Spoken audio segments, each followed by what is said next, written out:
Exodus chapter 23. You must not give a false report. Do not join your hand with the wicked to be a malicious witness. You must not follow the masses to do evil, and do not testify in a dispute that agrees with the crowd to pervert justice. You must not show partiality to a poor man in his dispute. If you meet your enemy's ox or his donkey going astray, you shall surely return it to him.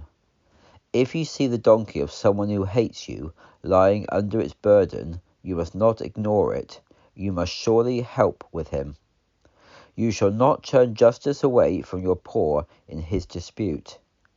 Keep far away from a false charge, and do not kill the innocent and the righteous, for I will not justify the wicked. You shall not take a bribe, for a bribe blinds those who see and subverts the words of the righteous. Also, you shall not oppress a foreigner, for you know the life of a foreigner, seeing you were foreigners in the land of Egypt. You shall sow your land for 6 years, and shall gather in its produce, but in the 7th year you shall let it rest and lie fallow, so that the poor of your people may eat, and what they leave the beasts of the field may eat. And you shall do likewise with your vineyard and with your olive grove. For 6 days you are to do your work, but on the 7th day you must cease, so that your ox and your donkey may rest, and the son of your female servant and the foreigner may refresh themselves. In all things that I have said to you, watch yourselves, and do not mention the name of other gods, nor let them be heard from your mouth. 3 times in the year you must celebrate a feast to me. You shall observe the feast of Unleavened Bread.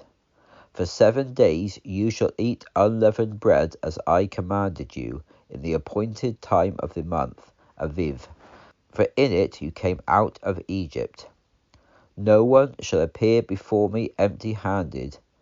You shall observe the feast of harvest, the first fruits of your labours, which you have sown in the field. You shall observe the feast of Ingathering at the end of the year, when you have gathered in the fruit of your labours from the field. 3 times in the year all your males shall appear before the Lord God. You shall not offer the blood of my sacrifice with leavened bread, nor shall the fat of my sacrifice remain until the morning. The first of the first fruits of your land you shall bring into the house of the Lord your God. You shall not boil a young goat in its mother's milk. Indeed, I am going to send an angel before you to guard you along the way, and to bring you into the place which I have prepared. Be on guard before him and obey his voice. Do not provoke him, for he will not pardon your transgressions, for my name is in him. But if you diligently obey his voice and do all that I say, then I will be an enemy to your enemies, and an adversary to your adversaries. For my angel will go before you and bring you to the Amorites, and the Hittites, and the Perizzites, and the Canaanites, and the Hivites, and the Jebusites, and I will completely destroy them. You must not bow down to their gods or serve them, or do according to their practices, but you shall utterly overthrow them and break down their images in pieces. You shall serve the Lord your God, and he shall bless your bread and your water, and I will remove sickness from your midst. No one shall be miscarrying or be barren in your land. I will fulfill the number of your days. I will send my fear before you, and I will throw into panic all the people to whom you shall come. I will make your enemies turn their backs to you. I will send hornets before you, which will drive out the Hivite, the Canaanite, and the Hittite from before you.